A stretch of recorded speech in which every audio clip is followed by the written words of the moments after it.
Okay, let's cross over to Tucker Carlson tonight. Welcome to a special edition of Tucker Carlson Tonight. When was the last time you heard a Democratic politician propose a solution to a problem, no matter what the problem is, that didn't make the Democratic Party more powerful?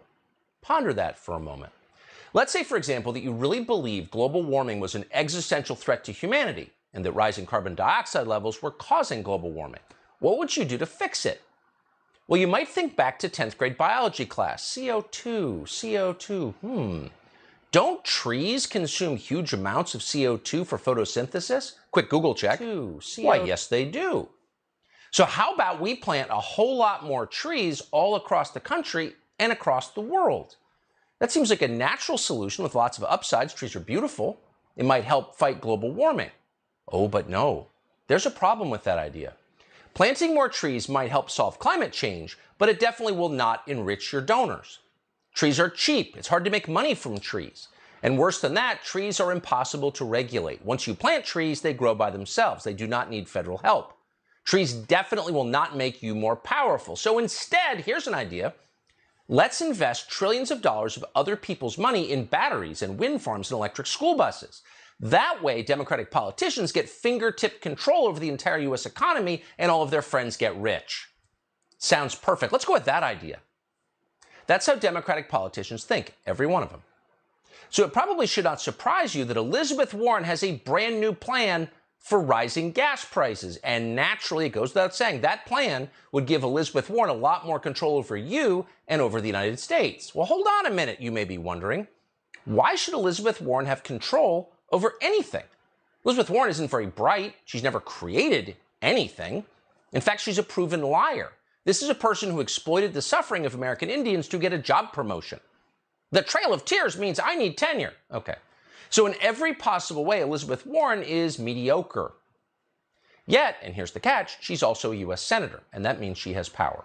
Warren's latest plan to make herself more powerful is called the Price Gouging Prevention Act of 2022.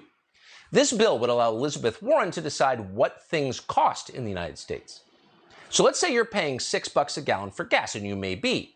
The obvious solution to that, in fact, the only solution to that, is to make more gasoline. Because if there is more of something, it will cost less.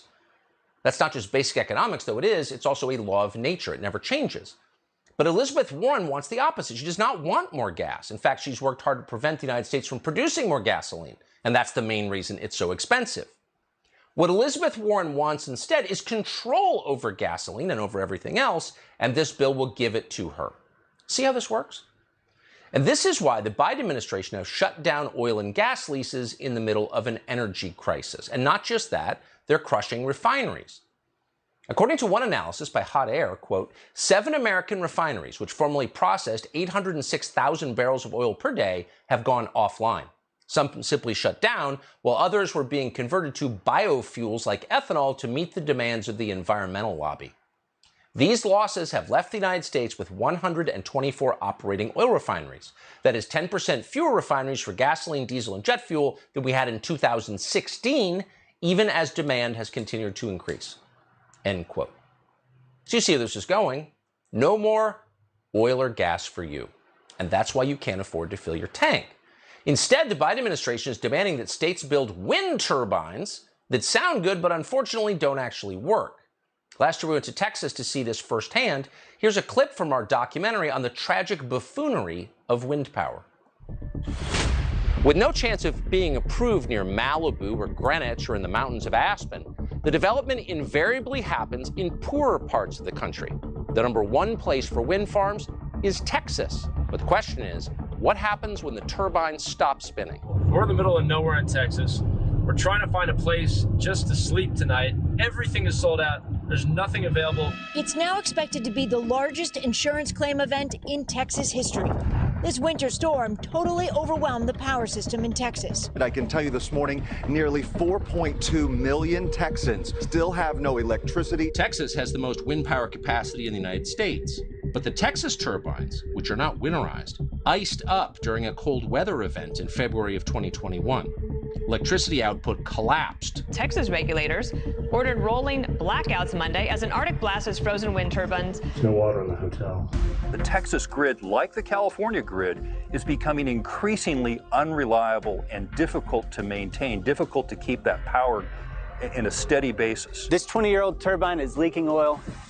Doesn't look too green to me.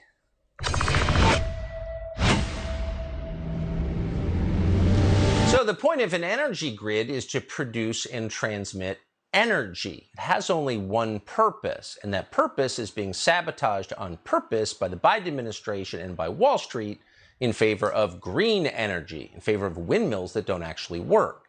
And as a result of that, we're facing the prospect of more blackouts this summer. We don't have electricity anymore. It's a first world country. But Elizabeth Warren has a fix for that. Quote, "It shall be unlawful for a person to sell or offer for sale a good or services at an unconscionably excessive price during an exceptional market shock, regardless of the person's position in the supply chain or distribution network." So the argument here, this is Elizabeth Warren's argument, the economy has been in a period of exceptional market shock since the pandemic began. Therefore, prices set by every industry across the country would fall under the regulatory authority of who? Elizabeth Warren. Most of the price gouging bills are limited to specific areas during natural disasters, but this one is not. It's economy-wide, and it's forever. Now, the question is, how exactly does Elizabeth Warren define, quote, unconscionably excessive prices? Because they're not defined in the legislation. So it turns out the definition is up to, can you guess? Elizabeth Warren. Any business with gross annual revenues over 100 grand a year, that means pretty much everybody in the country, must now obey Elizabeth Warren. That means Elizabeth Warren would have the power to set the price of, say, diesel fuel. That's what we use to fuel trucks that transport virtually everything that you buy or consume. The entire U.S. economy depends on diesel. As CBS reported recently, diesel prices are getting close to the point where truckers can't work anymore. Watch. Yesterday, I seen fuel prices like $6.39 a gallon. Imagine paying that for a fill-up of more than 100 gallons. A regular fill-up would have been, just say 6 months ago, about $700. Now, it's about $1,000. It's what truckers are facing across the country for diesel, and you're paying the price, according to oil analyst Tom Kluza. If you're ordering anything that moves by freight across the country, it comes via fuel surcharges. Probably not the worst of the diesel surcharges. That'll come next month. I just don't think there's any magic bullet at the moment. It's going to be tough. It's going to be a tough summer.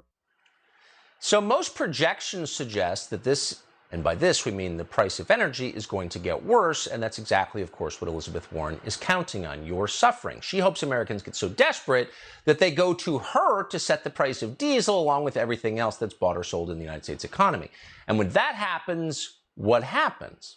Interesting question. So at this point, a lot of money is floating around the U.S. economy, and that's because of government spending. The Federal Reserve prints money, it goes to the banks, and then it filters down to Wall Street, and they buy bigger houses.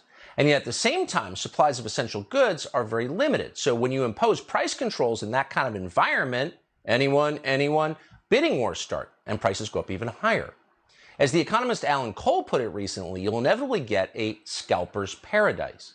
Government-imposed prices will be low, so they'll sell out fast, of course. Then you get a black market. We don't have to guess, because this has happened in every controlled economy in history. The Bolsheviks learned this early when they imposed price controls. So what do you do next if you're the government imposing these controls? Well, you crack down on scalpers. And that's what Elizabeth Warren's bill would do. So you get a lot more law enforcement activity, a lot of people going to jail, but you also get what the economist Gregory Grossman calls the second economy. So people do anything they can to get the government-approved lower price. The Soviets traded favors and established protection rackets. They called the system blot, which translated from the Polish meant someone who provides cover. What you get is corruption. Corruption is the inevitable result of price controls. Even the Soviets learned this after almost 70 years. It's why Gorbachev abandoned price controls in the 1990s. Nicolas Maduro, though a pretty rigorous Marxist, also abandoned price controls in Venezuela. He did that 3 years ago. In the 1970s, Richard Nixon also realized, can you imagine? Price controls don't work, but only after he froze all prices and wages in the United States, and that eventually led to a massive spike in demand and double-digit inflation. So people who don't understand basic economic principles probably shouldn't fool around with the economy, but they can never control themselves. And that's why some of the biggest figures in the Democratic Party right now want to repeat mistakes we have seen countless times. It's not just Elizabeth Warren. It's the supposedly moderate Bob Casey and Sheldon Whitehouse, who's not very bright, and Bernie Sanders and Ed Markey and Jeff Merkley and Tammy Duckworth and Dianne Feinstein. They're all on board with this bill. And then in the House, you've got Jerry Nadler, David Cicilline of Rhode Island, the former mob lawyer, Katie Porter of California, Ro Khanna of Silicon Valley, Bobby Rush of Chicago. They've all co-sponsored the legislation. So they're hoping as they do that you won't open Wikipedia to find out what happened when every other country in history tried this. They definitely don't want you looking into the history of the Soviet Union, and that's why that history is no longer taught in schools. Instead, they want you to watch reports like this and in fear give them total control over your economy. The shifting and shrinking school lunch menu. Supply chain disruptions and the spiraling cost of key ingredients has forced school districts to pull back or make substitutions. At some schools, no more hamburgers or chicken patty sandwiches due to problems and the price of buying buns and ketchup. A new survey of school districts nationwide reveals 97% of meal programs reported challenges with higher costs, while 98% acknowledge problems getting some menu items, the supplies, and the ingredients. Costs are poised to rise again for U.S. schools July 1st, when an emergency measure enacted at the start of the pandemic expires. So we're not shilling for big business here. We don't work for Joe Biden. We don't have to. In fact, we're often nightly critical of big business. But let's be honest for a second. Does any serious person actually believe that hamburger and chicken patty manufacturers are holding back supplies of their products because they're greedy? That's not what's happening. We wish it were what's happening, because you could probably fix that. But that's what they're telling you is happening. And they're telling you that so you'll believe it. They want you to believe that the baby formula shortage isn't about supply, it's about pricing. Unfortunately, that's just not true. Here's NBC with the latest figures on the shortage. The FDA telling NBC News it is concerned not having certain formulas available on shelves could pose life-threatening risks for infants. Mom Sydney Galvin says she's been grappling with the shortage for 2 months after their formula was recalled. How are you dealing? I'm just really taking it day by day, to be honest. Unable to find her formula on shelves, she had no choice but to suddenly switch brands. Texas has been hit particularly hard. The formula out-of-stock rate here is now 50%. Oh, so the key line was the last line. The out-of-stock rate is now 50%. So they just don't have the product, because companies generally, if they have the product, are eager to sell the product because they're in the business of selling products to make money. But unfortunately, if you have no grounding in economics at all, not even theoretical but practical, like if your whole life has consisted of lying to large crowds to get elected, to print more money, to pay yourself, give yourself the most generous retirement in the United States, you probably don't know how anything works. And that would describe most leaders in the Democratic Party. So their solution, not surprisingly, is the Soviet solution. It will make the problem worse, but it will make them more powerful. Oh, do you not like that? Oh, we're sorry. We'd love to hear your complaints, but we're not available at the moment. We've flown private to a global warming conference. Okay, so what Elizabeth Warren and the Democrats are talking about is the politics of expertise. And that's just so happens to be the book that I've been reading for the past couple of weeks. It's not a quick read. Came out in 2013 by Professor Stephen Turner, who's a philosopher of the social sciences. And he talks about the rise of rationalism in politics. So that was a well-known essay in 1947 by Michael Oakeshott, Rationalism in Politics. And so the role as these enthusiasts of rationalism and expertise portrayed it, that the goal was to replace politics with planning. Right? Rationalism depended on a theory of politics that it sought to supplant, but it never articulated this theory that it was going to supplant democracy. So in the 1930s, economic depression and the inability of party politicians in the British Parliament to agree on how to deal with the economic situation provided all these negative examples of politics standing in the way of action. In a sharp contrast with the state activism of Hitler, Mussolini, and Stalin. Man, they really took action. So in the post-World War II period, the planners had their chance. The modern British welfare state was born, and what this state did was apply the ideas of Fabian socialism, which presented itself as objective, rational, and expert, which is just what Elizabeth Warren is doing here. So the welfare state had no need of the ideology of planning. Right? The discussion of what was really going on here started to fade. But in its original form, planning was an attempt to replace politics. What Elizabeth Warren is proposing is to replace politics with planning, with her experts. Politics is irrational. Planning with experts is rational. Now, this ideology died, but the whole importance of expertise, of technology, of technical decisions, and of science has become ever more important in the realm of politics. So we need to supplant the role of discussion with expertise, with planning. So there are two basic patterns of political response to the ever-growing status and power of the experts. So one approach is to manage the experts with legislative bodies. And then the other approach means popular protests against the decisions and initiatives that arise primarily from experts, particularly in state bureaucracies. So high politics is the politics of leaders. So it means leaders make tough decisions in the face of inadequate information. Now, this is different from politics in the sense of politics of representation, democratic representation, which is the politics supposedly of discussion. So complaints about the intrusion of politics into policy making refer to the intrusion of this kind of democratic politics of factional representation. Right? When people complain about the intrusion of politics into the realm of making decisions, which should really be held by the experts, they're complaining about factional politics. Now, third kind of politics is bureaucratic.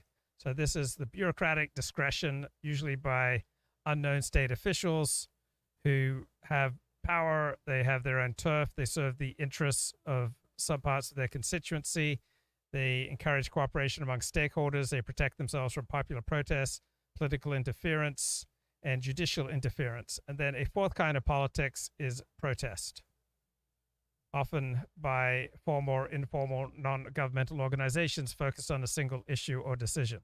So high politics is the place where the familiar language of the political is least prone to obliteration.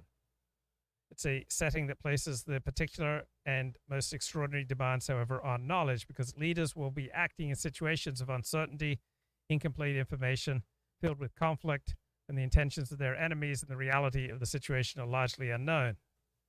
Right? There is some relevant information, there's some secret information, which is really open to those who have power. But there are many questions about its reliability.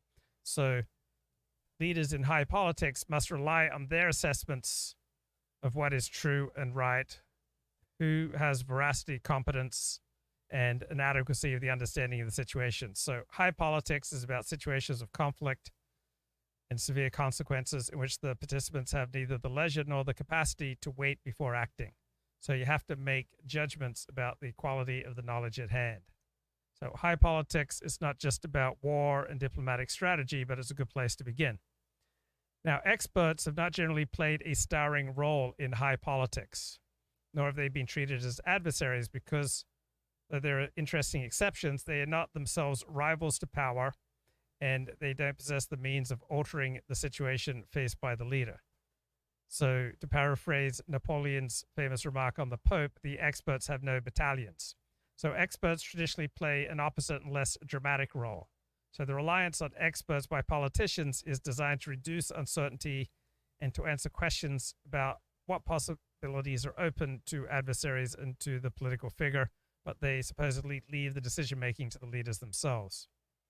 So this invisibility on the part of the experts is continued on the side of the writings on expertise itself. So when you get writings on experts, when you get narratives about experts, you get stories to the effect that the correct advice of the expert, usually it was not taken.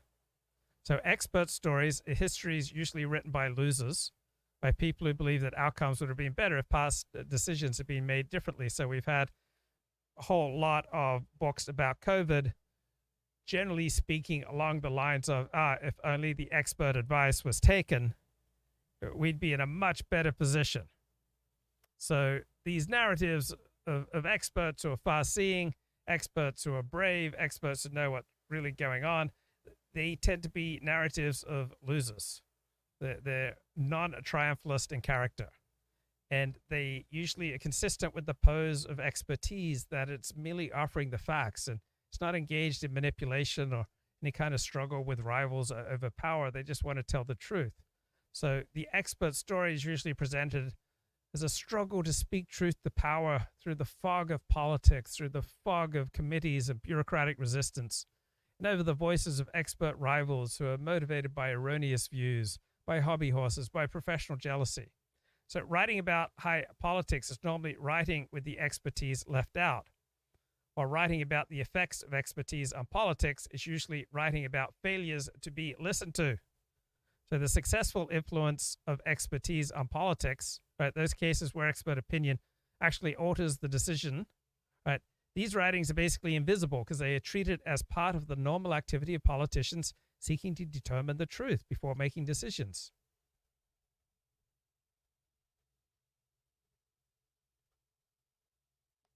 So what type of person gets to advise those with great power? Like, what type of people get to positions like Anthony Fauci has been in for, 40 years now? Well, unpredictable people generally do not rise to high levels of responsibility or to high advisory roles. Right? People who lose touch with the consensus generally do not rise to high levels of responsibility or to high advisory roles. Only someone who's a savvy political player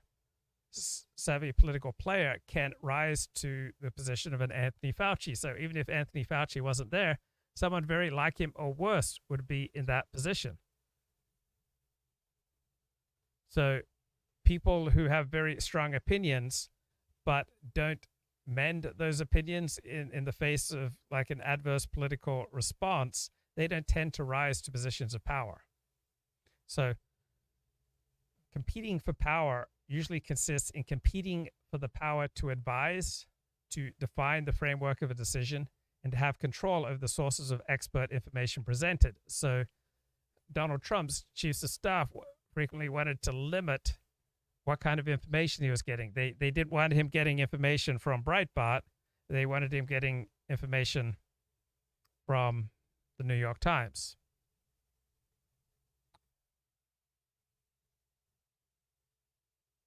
So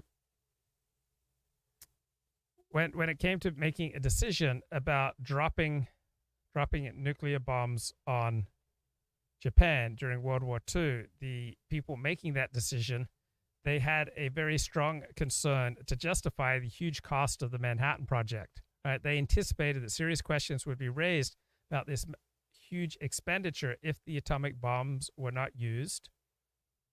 And then this would lead to further serious questions, because the first responsibility of a liberal democracy is towards the lives and the well-being of its own citizens. So every penny that went for the atomic bomb was a penny not spent on some other weapon that might have saved the lives of Americans. Now, the scientists, they wanted the power, scientists who developed the nuclear bomb, they wanted the power to decide how to use it. But they had no sense of political responsibility to the population. The population had already paid for the bomb. Right? They'd paid for the bomb in casualties that would have been prevented had the money and effort been spent on other weapons. So that the civilian committee chose differently from the scientists is a recognition of their political responsibilities. They knew what they were. And they calculated correctly the problem of a congressional inquiry. The success of the bomb in ending the war precluded the questions that failure would have produced. This was the dog that didn't bark, but it's very much part of the story. So if the bomb hadn't been used and Americans would have died invading Japan, then a large and highly motivated group of families of those troops who would have perished in the invasion would have asked whether decision makers had the blood of these soldiers and Marines on their hands, and the risk of very high casualties was impossible to rule out. Now, the families of the dead were told the decision had been made because a group of scientists involved in the development of the bomb were squeamish about its use. that they were just willing to use it against Hitler, but not against Japan, well, the political consequences would have been enormous. And the question, who lost China, that poisoned political debate for a generation, was a large part of Lyndon Baines Johnson's motivation for the Vietnam War to avoid a similar question. Well, the political consequences of not using an atomic bomb on Japan would have been enormous. So those who made the decision to drop the bomb knew the fallout that they would have received from their own citizens. So they decided to drop the bomb on people who are not their citizens.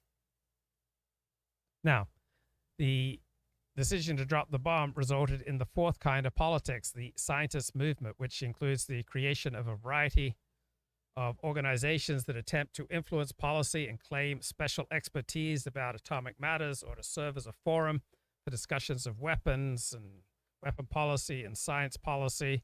So you had all these left-wing scientists, forming, anti-nuke organizations. And you had people such as Robert Oppenheimer, who was suspected they subordinated their scientific advice to political purposes, and they were removed as a result from positions of influence. So politicians became quite alert to the anti-democratic potential of these scientist movements, especially when scientists were in a position to use their claim to special expertise to bring about policy results that suited their ideology. Let's have a look at the chat here. So I'm working out my golfer's elbow. So I'm doing the exercises recommended for golfer's elbow. Jason Goodman's channels Crowdsource the Truth have been terminated on YouTube. His Twitter account suspended. He's the guy who busted the Truth Minister, the Department of Homeland Security. Her photo dated in 2014 placed her in Ukraine working on the Zelensky election campaign.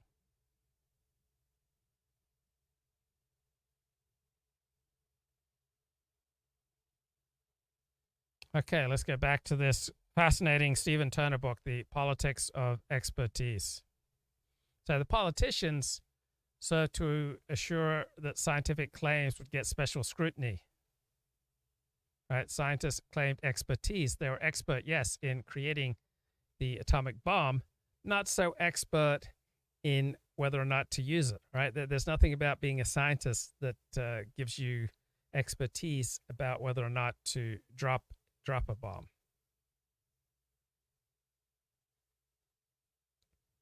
So scientists claimed power, right? They wanted the power to decide whether or not to and how to use these weapons they created, but other people outmaneuvered them for power, and the scientists were marginalized.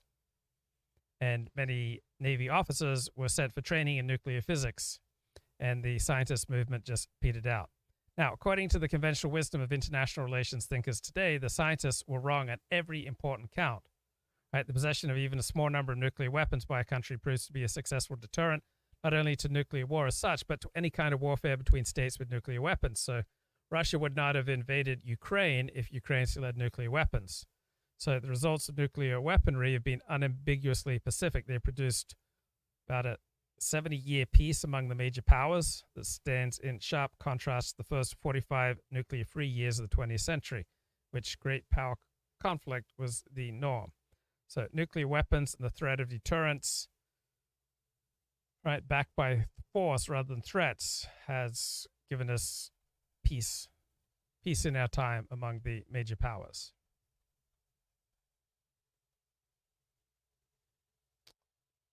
So there's a Scandinavian scholar of expertise, and he wrote a book that is being compared to The Prince, right? Bent Fjellborg.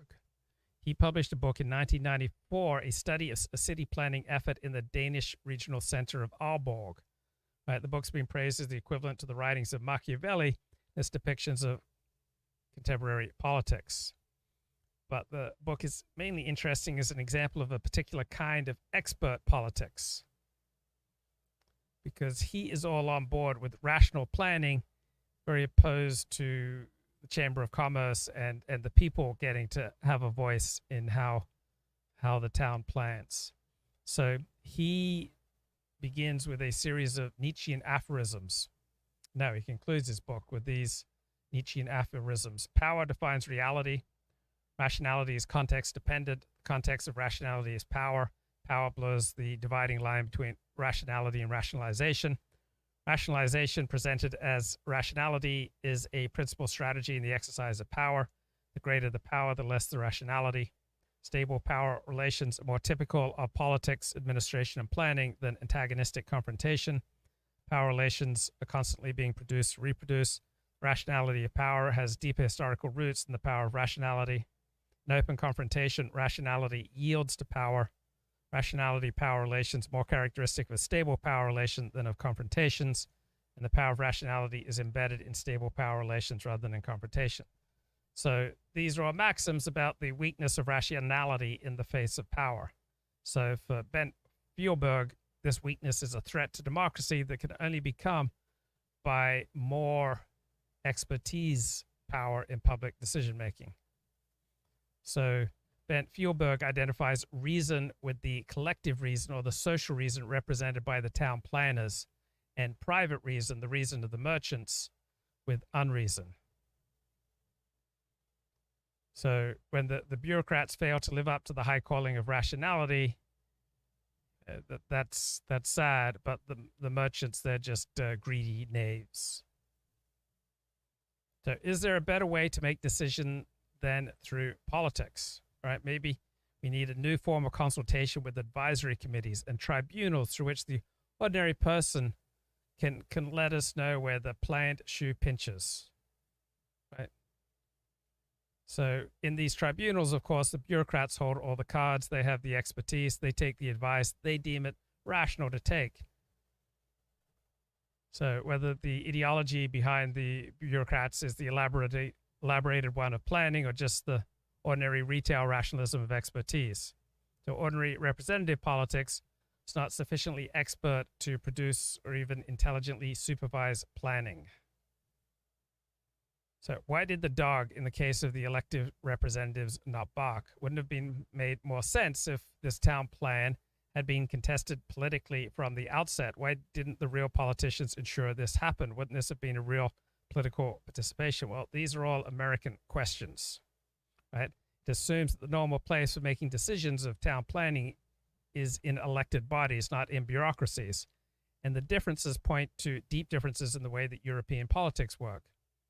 Right? These differences reflect different conceptions of politics and different institutions. So the American view of liberal democracy is through factions competing politically, the game of legislation, right? That's how things get done. You get political horse trading. It's really a crude market test. It reveals what one's stakes are, how strongly one believes what one believes, allows the participants to learn the stakes, the theories, and theories of others about who benefits and who desires. So it's an epistemic leveler. Everyone needs to make their case to the same audience of representatives whose actions are in turn scrutinized by the press and the voters, and everyone has something at stake. So good test of whether a politician actually believes in the pronouncements that are being made about, say, energy policy or global warming is the extent to which the politician will sacrifice other goals for them. So the appearance of inaction is usually the result of unvoiced skepticism.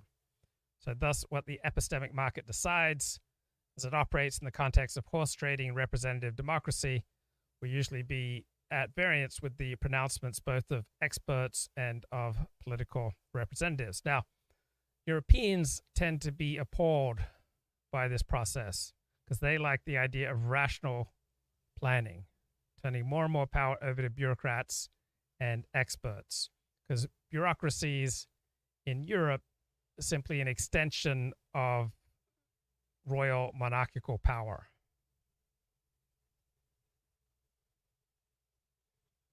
So rationalism, planning, promised to overcome the ills of the political marketplace, but it produced its own nemesis in the form of protest politics. So the attainment of rationality, planning by experts, occurs under the shadow of the possibility of protest.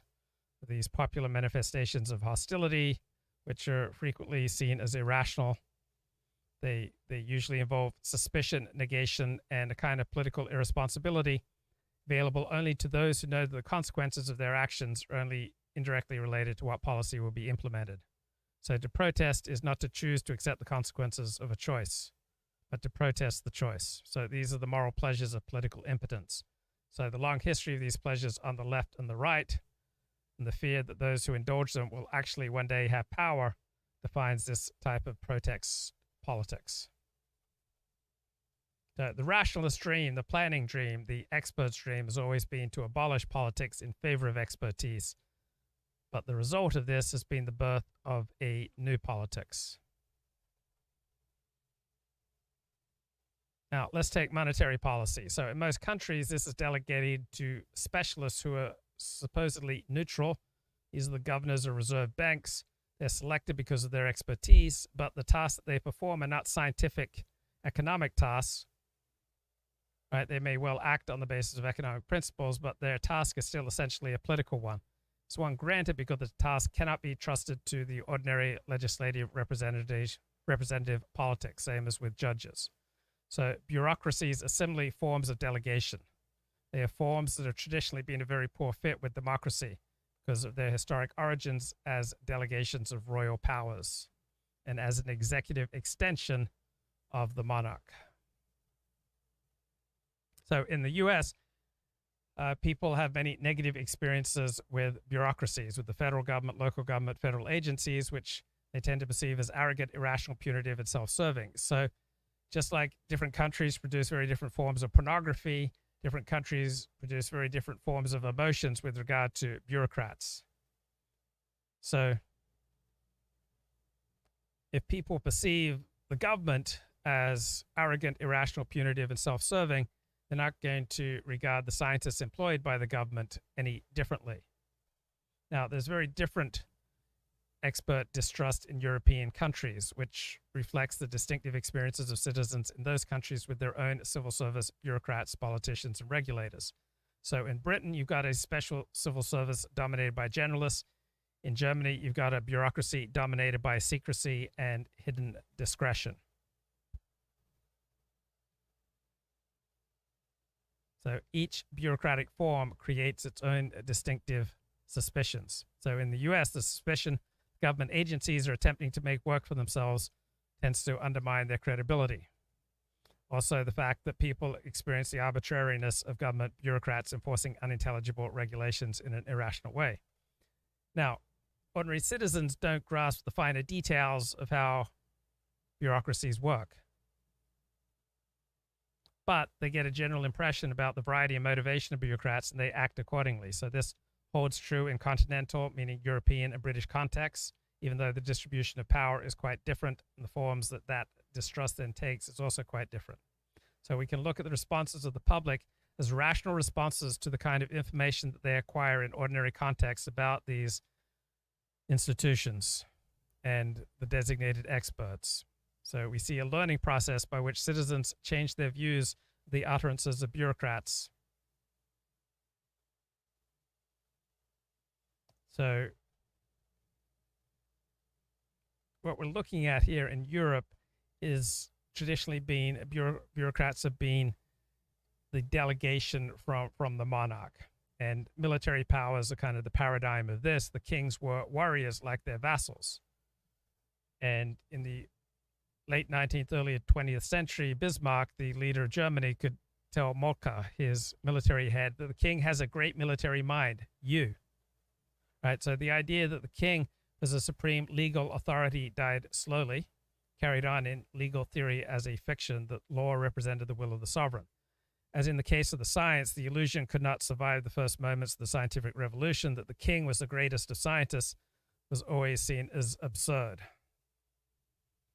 Now, for the democratic liberal successors to royal power, the problem became acute. And the claim that the public was the great scientist, the ultimate arbiter of scientific truth, well, Hobbes tried to make the case for that, but it's absurd. So even in the age of kings, there was a special form of delegation that recognized a special character of scientific knowledge and created appropriate forms for it. You had royal academies and prizes such as the Nobel Prize, which is awarded by a royal. It's not awarded by a parliamentary body. So the persistence of these monarchical forms reveals the tension between the democratic and the scientific. It's not going away. Now, what happens when the experts keep telling us things that just are not true? Think about the massive increase in juvenile crime, right? That's kind of undermined the credibility of the expert juvenile crime specialists who administer the juvenile criminal justice system, and was reformed in the early 20th century on the basis of expert claims by various judges and reformers. So the task of the juvenile detention halls has now been handed over to groups operating military-style boot camps, and in other cases to groups attempting to teach Aristotelian ethics to juvenile prisoners. So there are alternatives to professionalization, and the public is perfectly capable of exerting pressure on political institutions to employ these alternatives. So powerful bureaucracies, think Anthony Fauci embodying this, they always tend to be conformist with respect to the expert opinions that they developed. Bureaucracies are not debating societies. They operate efficiently only when commands are followed according to rules, in accordance with limited discretionary power, and in which career advancement depends on conformity to the whole culture of the bureaucracy. Now, science, in contrast to bureaucracies, science is a debating society. But even debating societies need to be governed and need to make decisions. So I remember my father got into theological trouble with the Seventh-day Adventist Church, and there was a big meeting that was presided over by a very canny political player, Neil Wilson. His son runs the church today. And Neil Wilson made the point early on in my dad's week-long trial that, that there's no freedom of speech in the Seventh-day Adventist Church. Obviously, if you're going to be a minister in the Seventh-day Adventist Church, you have to represent its doctrines. So consider the licensing of doctors, right? Physicians are usually subject to at least 3 major forms of governance. Right? Obtaining a medical qualification is done through procedures controlled by other doctors. And then further qualifications are subject to state control. The state regulates the granting of degrees, and the national government either controls the accreditation of universities or of degrees or of accrediting agencies. And then the state also directly licenses physicians, and the state traditionally exercises among its police powers over public health, particularly in the face of epidemic disease like COVID, and employs physicians as experts in the involuntary commitment proceedings for the mentally ill. And that is as far as I've gotten in this terrific book by Stephen Turner, The Politics of Expertise. Let's turn it over to Kevin Michael With Grace. a year-long unpaid suspension. He told me I should leave him then and there. I went for a walk, and then I came back. Well, so this is a story about Joshua Katz, the classicist professor who was fired by Princeton. He wrote an essay against Black Lives Matter, but 15 years earlier, he'd had a consensual sexual relationship with a student. University professors have been sleeping with their female students since, well, from the time that female students were admitted to university. Now we're all supposed to pretend that, oh my God, this is so outrageous. Is it? Is it really outrageous that women, young women would fall for accomplished, authoritative, older men? Oh, this is wrong because the power disparity. Oh, really? The power disparity. Let's talk about that. Let's assume, say, a 45-year-old, let's say balding and tubby professor who gets involved with a good-looking 20-year-old woman. Who really holds the power in that relationship? So, but then Joshua Katz he made a big mistake. When hundreds of his colleagues in July 2020 signed a letter with demands in the name of anti-racism, he penned a response in Quillette. He agreed with some of their demands, the expansion of an undergraduate fellowship program, summer move-in allowances for new assistant professors, but found others to be deeply immoral and discriminatory, including extra pay and perks for faculty of color, and the formation of a committee to investigate and discipline so-called racist scholarship. He also described a long-defunct student group, the Black Justice League, as, quote, a small local terrorist organization to encourage students to take ancient languages other than Latin and Greek. And Joshua was the only member of his department qualified to teach multiple such languages: Egyptians, Sanskrit, Tocharian, Syriac, Akkadian, Old Norse, Old Irish, etc. Indeed, Joshua's earliest academic publications concerned Native American language. His work was the least Eurocentric in the department. She ends, the truth is that I have an abiding love for Princeton as an institution. It isn't the place I once knew. Maybe it will be again. Thankfully, my husband is exactly who I always knew him to be. And one is really impressed by this woman's loyalty to her husband. As always in such disputes, I do an image search of the woman involved. And this woman, Solveig Lucia Gold, is a very attractive woman, which has, in my opinion, a great deal to do with everything that fell on her head and her husband's head. Yes, we seem to have a very wholesome relationship between a man and wife who love each other. And it's just not, we don't like that kind of stuff anymore. We simply don't like that stuff anymore. Katz was fired from Princeton University Monday. The university cited his unwillingness to cooperate with a sexual Okay, Kenneth Brown has done a video, Friendship is Power. Ken Brown confesses that he's passive-aggressive. Through different narratives. The right has a narrative that the white Christian man is being bullied, he is being marginalized in his own country, and he's being victimized and ostracized. All the other groups in society have similar narratives of victimhood, and unfortunately, these can all be true.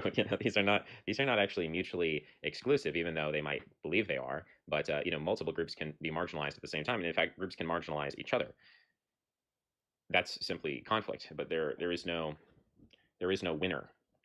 We can have white supremacy and at the same time, and even have white privilege, but at the same time, on top of that, we can also have white demographic replacement. Both of those things can be true at the same time, which I think most people, people will admit it if you break down these words away from their rhetorical, moralizing, when we use these terms are implicitly, we understand that when I use a term like white privilege, there is an imperative behind that, that if I use these two magic words, white privilege, implicitly we understand that I am trying to undermine and attack a certain group of people, mostly middle class and working class white people. When I use the term white privilege, I'm not talking about attacking Goldman Sachs or the Koch brothers or Jeff Bezos or something like that. So we understand there's a certain racial and class warfare going on when I use the words white privilege. But if we broke it down and simply stated it for the objective facts related to the concept, which is just a statistical observation regarding race and racial inequality in America. Every honest person will agree that racial inequality exists. They can disagree as to the origins of it, but we would agree that in that sense, the central objective premise of white privilege is correct, and we would similarly agree that if we define white supremacy simply to mean that a majority of billionaires in this country are white or Jewish, and that's how we want to define white supremacy, then we would agree that white supremacy is real, but we'd also have to agree that white demographic replacement is objectively happening, at least for lower class, working class, and middle class white people. So all of these things can be true at the same time. And so everyone can be simultaneously marginalized, I suppose, except for those who are rich, those who are in the know, those who are in the special clubs. And there are many of those special clubs. And that's why I use this term minoritarianism, because I think the only way that we're going to access friendship, power, a sense of belonging, a sense of identity, isn't by just swimming with the masses and with the majority of the people. I think it's only going to come when we give up on that goal, because I think that is a Sisyphean task. It is rolling a boulder up the hill that's just going to come sliding down. You can push all you want. You can pretend to make progress, but you're never going to accomplish that. Those are the ways in which I conceive of friendship, power, minoritarianism, that are all born out of my own subjective experience. I can't separate my position in the world vis-a-vis these internet subcultures. I can't disentangle that. I can't help but feel hurt when people reject me. I can't help but feel hurt when people belittle me, dehumanize me, make fun of me. I can try to step back from that objectively and in the third person understand that these people are acting perhaps in what they think is their rational self-interest, that they are acting tribalistically, that they are no different than any other group of people, that in some ways I'm no better or I'm no different than they are, in that I have the same instincts, maybe I'm... Okay, so when you get hurt because someone criticizes your ideas or criticizes your presentation, you have a choice. You can reflect on, are they right? And if they're right, then you're made better, you're improved. Like, my show is a constant struggle session with my chat, because I'm here to poke holes in the arguments of my chat. My chat's largely here to poke holes in the logic and facts of my arguments. So when someone corrects my facts or corrects my logic or points out a frailty in my presentation, Like, I'm better off for it. Like, accurate criticism makes me better. Now, when do you get hurt when someone criticizes you?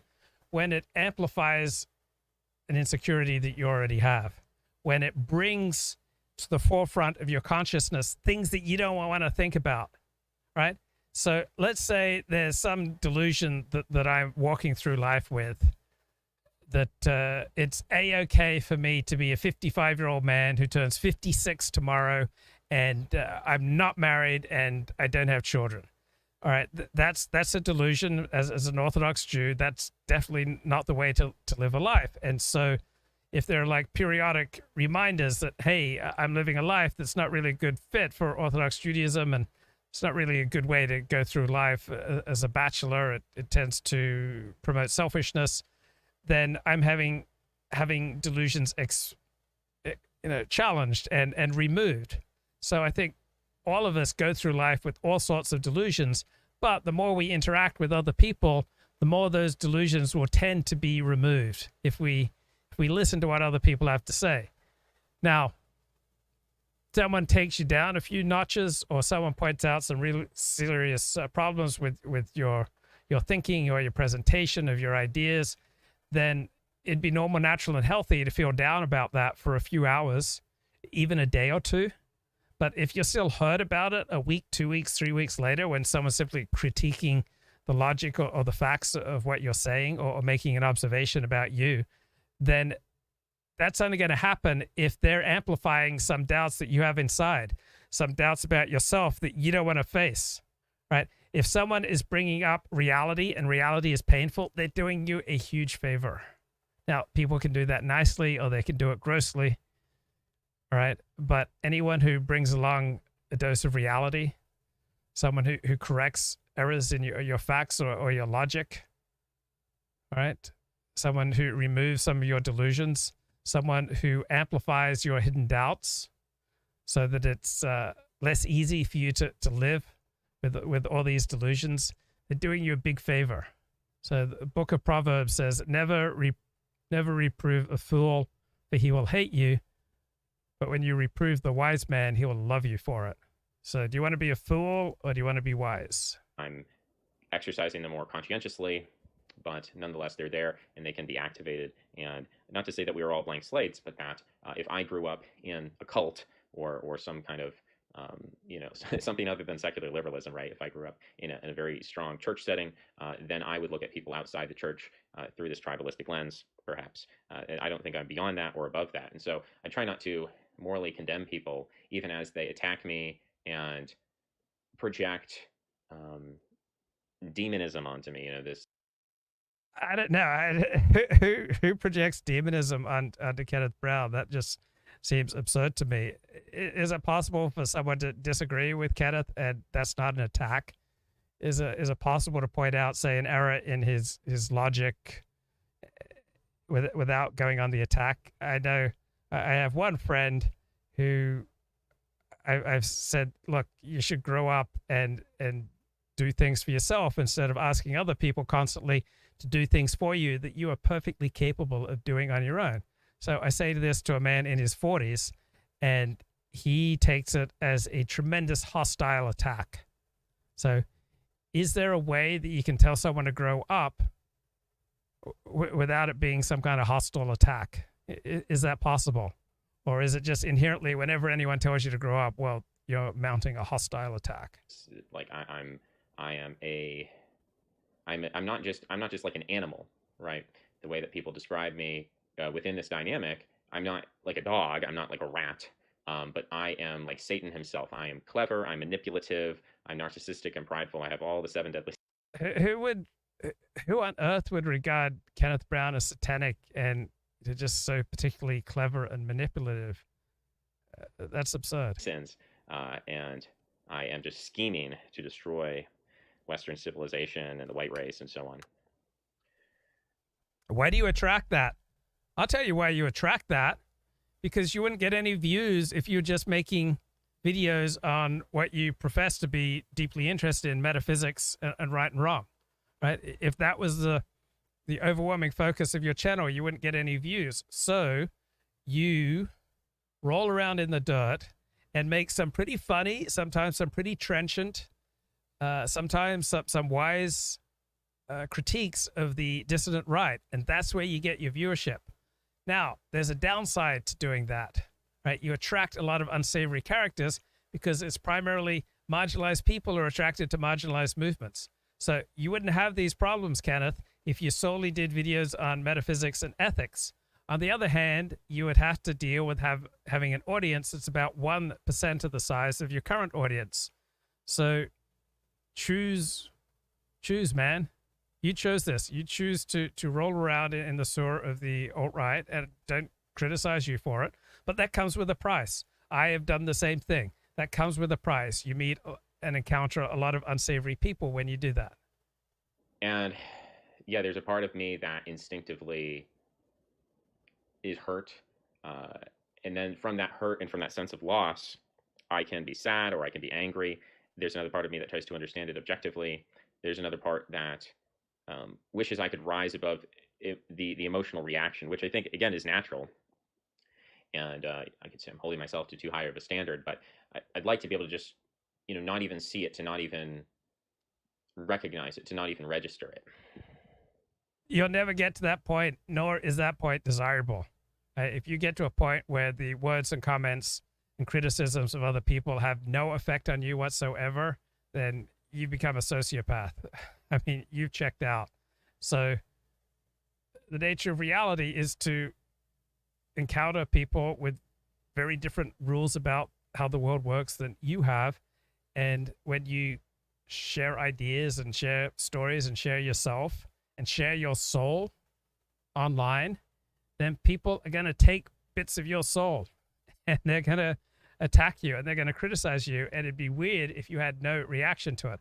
On the other hand, if you're still stewing about something weeks and weeks later, right, that indicates that they're amplifying something in you that's a hidden concern. So let's say someone in the chat right now says, 40, you are stupid.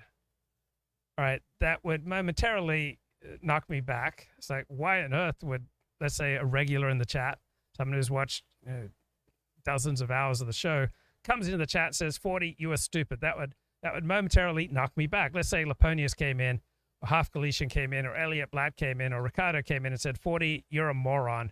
You are stupid. That would momentarily knock me back.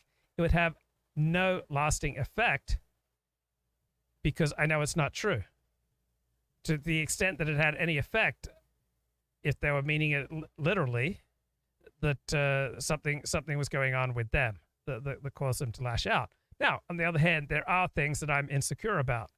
And so if someone brings one of those up and criticizes me and just starts drilling on my insecurity, then yeah, I'll probably think about it a lot more because they're amplifying my own hidden doubts. But my pain really has very little to do with what someone else has said. It's only because they're amplifying my own hidden insecurities and doubts and delusions. It's funny because I can put myself in other people's shoes and I can try to understand people, and I think that does make me an empathetic person, and it does make me good at understanding people. Not that I'm perfect at it, but... Notice Kenneth Brown regards himself as an empathetic person. And I'm sure that's true. Ken, there are times that you're empathetic. There are also a lot of times that you're blind and unempathetic, right? No one can be empathic all the time to all people. It's simply not possible. We don't have the energy. To be empathic, it often takes some effort.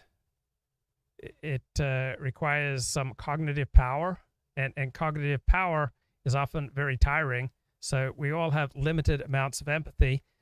As you are a highly intelligent young man, you have more cognitive power than probably 90% of the population. So you have more empathy ability than 90% of the population simply because you were raised, simply because you have the genetics that enable strong cognitive power. It's not a virtue that you have much greater capacity for empathy than other people. It's not a virtue that I have an above average capacity for empathy. I was given the gift of intelligence that's above average, far short of genius, above average. Kenneth Brown, also given a gift of intelligence that is far above average, but very possibly short of genius. Wow, thank you so much, Arnie, for the happy Erev birthday $20 super chat. Really, really appreciate it. I wish 40 would stop banging on this Paul Sol. The kid's a messiah. I have my moments and I try. And I look at other people and I wonder if they have ever tried to put themselves in my shoes. I think that is a mark. I think that there is something particular in the West and at that core, which has become this tolerant, liberal, blue-haired, whatever, there is a tradition. Okay, so every time that we wonder if other people have ever put themselves in our shoes, I guarantee you there are a lot of other people who have wondered if you have ever put yourself in their shoes, right? So when I'd say to my therapist many, many, many years ago, oh, I wonder if anyone at synagogue cares about me, my therapist had the very wise response, would you care about anyone there?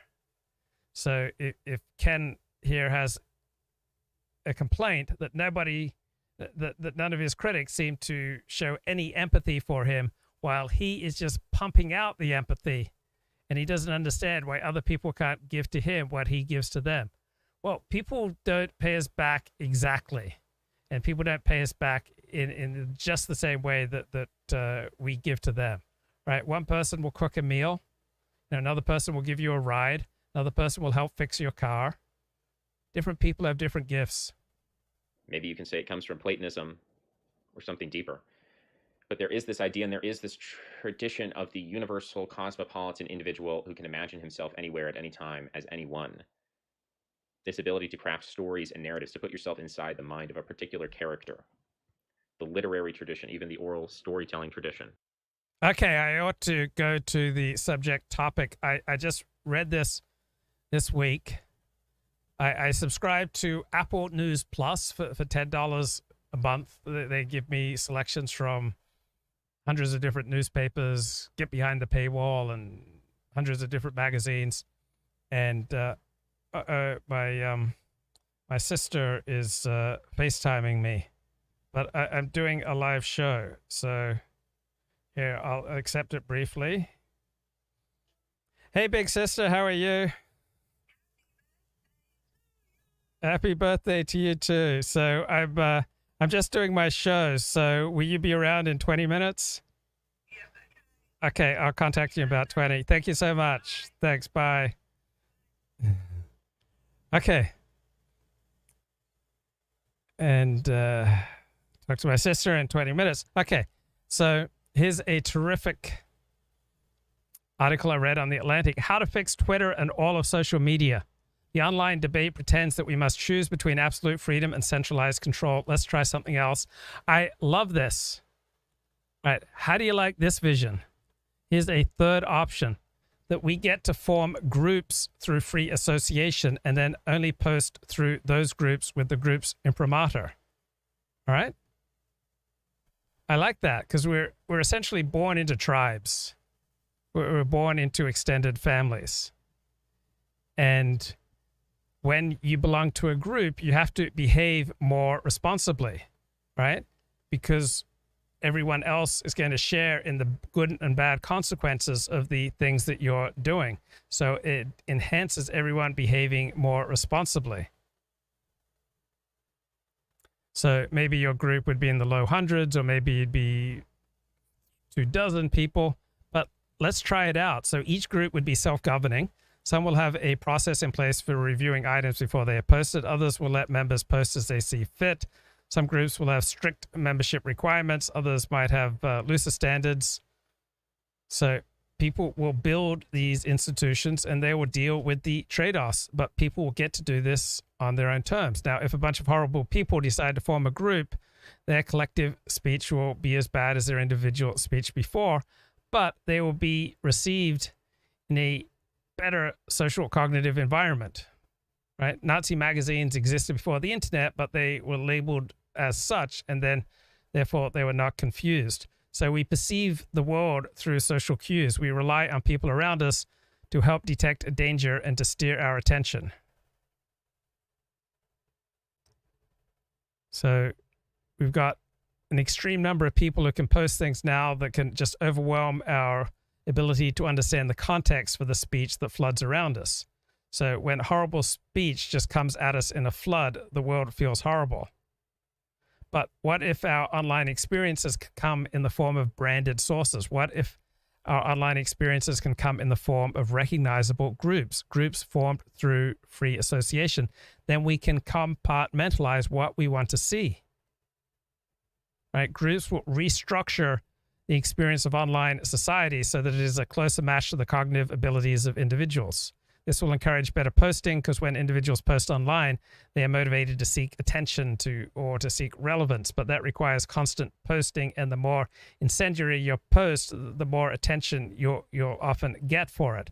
But if you have a group you're accountable to, people will post less often, they'll spend more time thinking, and they will be interested in seeing their group's brand succeed.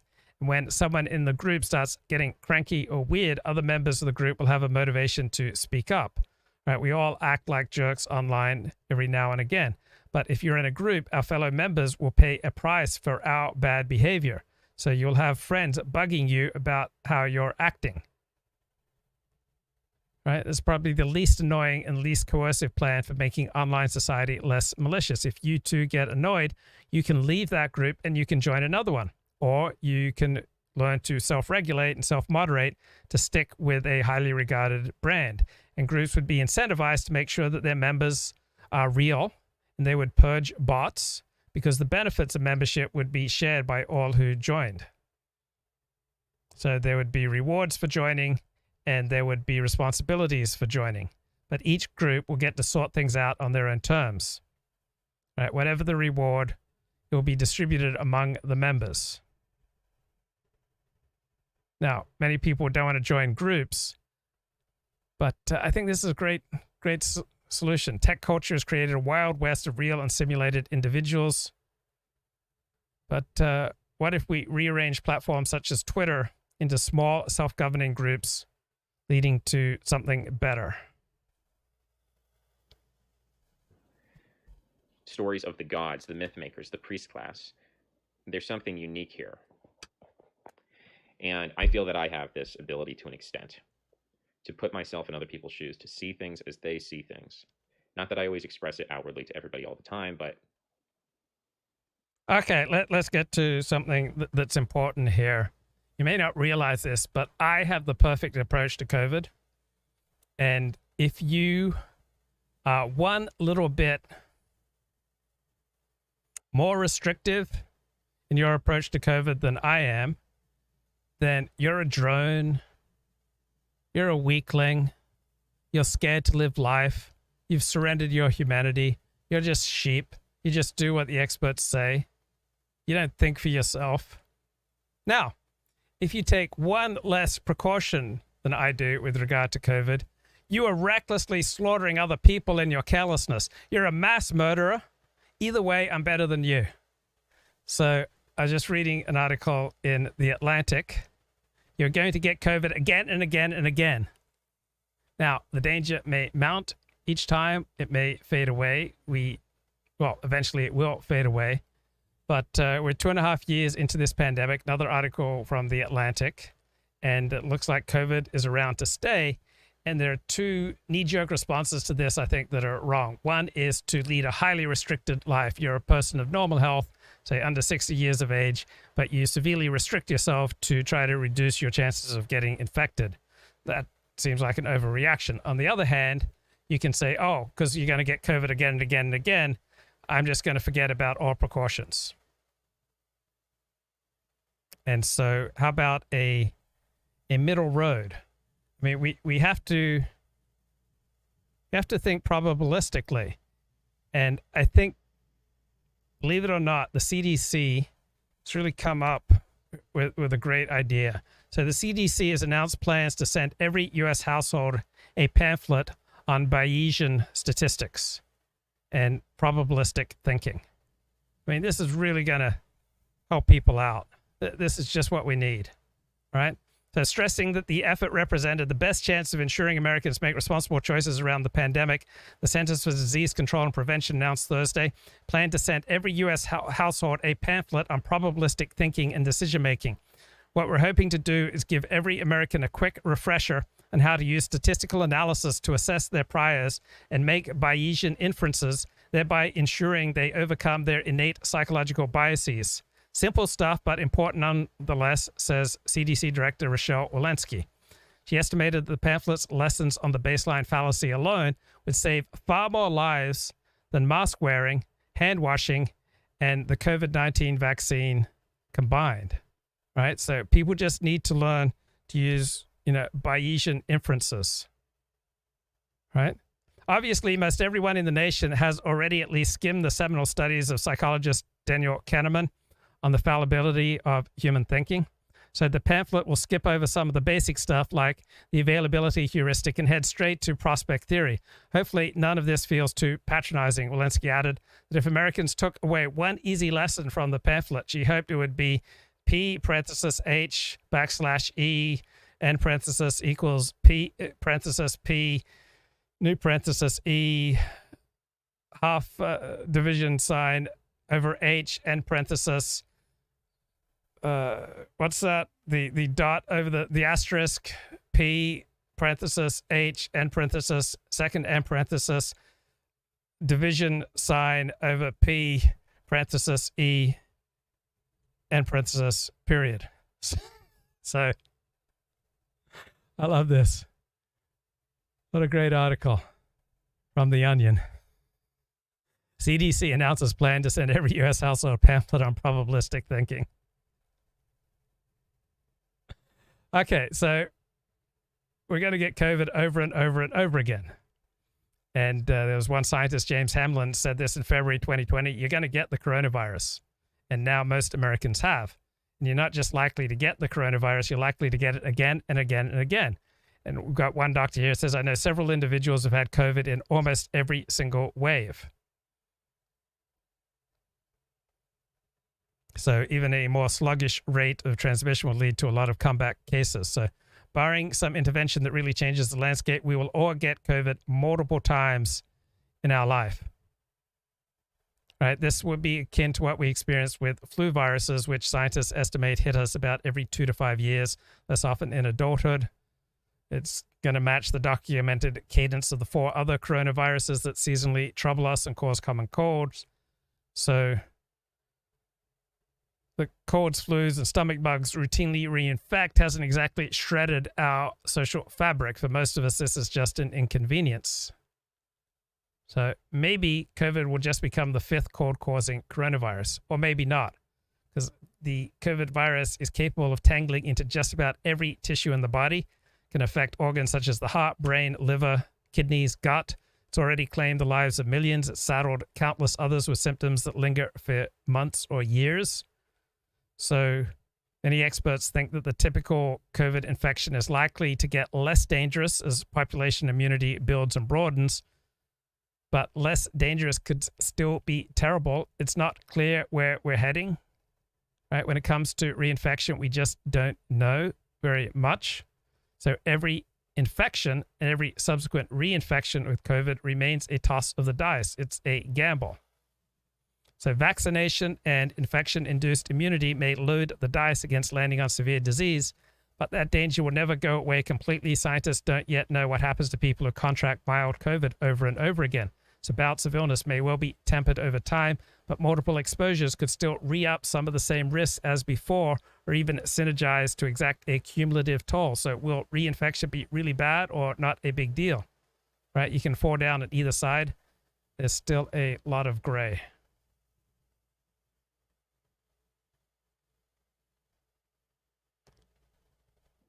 I have this capacity, and I think of it as a deeply humanizing capacity, and that those who lack this capacity are, in a sense, more similar to animals, because a wild animal has no capacity to put itself in the mind of prey or predator or what have you. It simply is what it is.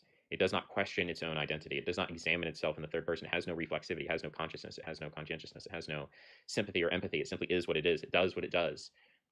There's a Nietzschean quality about the animal.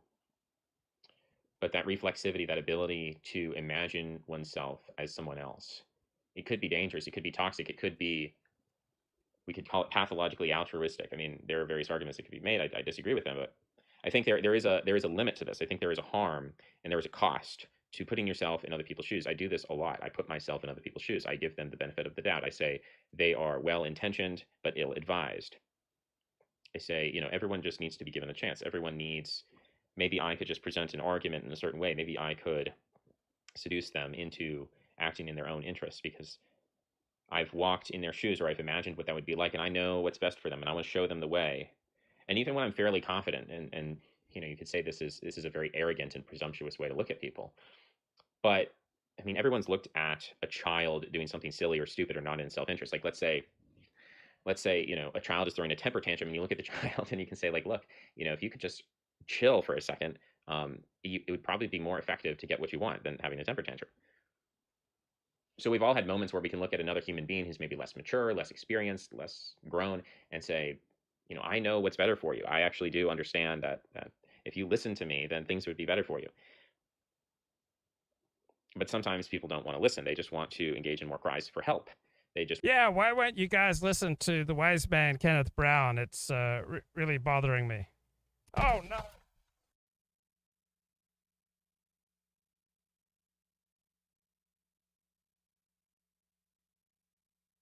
My light on my air conditioner is so insecure, it just keeps falling off. And the bulbs for my light, they cost like, $25, $30 each.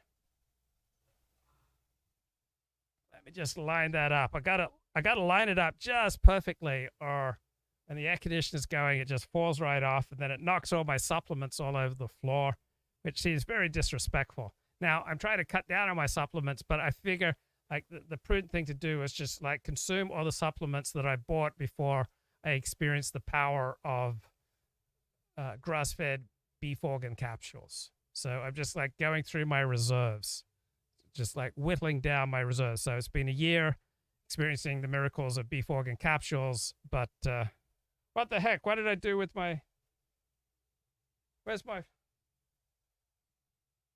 even knocked my phone down. Didn't even know, missed the chat. I have a slightly drippy nose day 5 weeks in. Sorry, blessings to Art Bell. I love talking about COVID. Yeah, my audience hates talking about COVID. I need Velcro. Oh, that's a good idea, mate. Velcro. Okay. So, pretty good blog post I read by an economist, Chris Blattman, Choose Your Own Anti-Science. And so he points out that opposition to genetically modified food is starting to reduce because we've been using it for years and years and years, and it's obviously safe. So all the longstanding opposition to GMOs, it mostly came from the left and mostly came from Europeans. Now it's waning in the face of strong evidence. Now, Tyler Cowen in Bloomberg was commenting on Neil Young's withdrawal from Spotify over Joe Rogan's false or misleading comments about the science of COVID vaccines. Tyler says, some see Neil Young as an intellectual hero for taking a stand, yet Neil Young's own record in this area is far from pristine. For years, he has spread scientific misinformation about GMO foods. So while experts have consistently judged GMO foods to be safe and useful, Neil Young refers to them as poison. So people in culture wars don't tend to think in a coherently and consistent manner with regard to science, right? So people hold coherently skeptical views towards science in that they consistently mistrust certain kinds of power. So if you're on the left, you particularly mistrust corporate power. If you're on the right, you consistently mistrust more often, say, elite power, bureaucratic power, judicial power, right? The power that you distrust will depend on your ideology and on your identity group. So anti-GMO sentiment on the left is rooted in suspicion of private companies and unfettered research. And then vaccine and mask opposition is rooted in mistrust of a different kind of authority. It's a suspicion of elite opinion, paternalistic governmental, bureaucratic, and health prescriptions, and compulsory state action. So this is also partly ideological and partly earned. So this economist worried from the beginning of the pandemic that health authorities and scientists didn't think that you, the general public, could handle nuanced or complex messages. So you saw from the outset a reluctance to qualify advice or condone debate or give it a statistical context. So scientific reaction got magnified and distorted by everything else going on in American politics, including the need for scientists to counter misinformation. But people only understand our arguments if we exaggerate and simplify them is pretty much a mantra in the academy, in social media, in politics, whatever the topic. And this leads to a lot of messaging of ostensibly scientific research that is highly misleading. Now, Joe Rogan said something interesting a couple of weeks ago. Many of the things that we thought of as misinformation just a short while ago are now accepted as fact. For instance, 8 months ago, if you said if you get vaccinated, you can still catch COVID and you can still spread COVID, you would be removed from social media. They would ban you from certain platforms. Now that's accepted as fact. If you said, I don't think cloth masks work, you'd be banned from social media. Now that is openly and repeatedly stated on CNN. If you said, I think it's possible that COVID came from a lab, you'd be banned from many social media platforms. Now that's on the cover of Newsweek. All these theories that at one time were banned were openly discussed, right? Now they're dangerous misinformation, or they're not dangerous misinformation. So sometimes people allow evidence to affect them. So there's this one left-wing activist who realized that the evidence against GMOs was quite small, while the evidence for the good that genetic modified foods do is quite large. So he got tired of campaigning against GMOs. So the path to broader GMO and vaccine acceptance might begin from thinking about what measures would increase trust in each brand of authority. So we're all suspicious of certain kinds of authority. Just want to keep throwing a tantrum. And that's one of the flaws of human beings, is when we are sufficiently emotional, when we are sufficiently pushed over our limit, we become unconsolable and we revert to habits and patterns which are very stubborn and hard to change. We're not open to rationality. We're not open to what would be. Come on, guys, get open to rationality. That's it.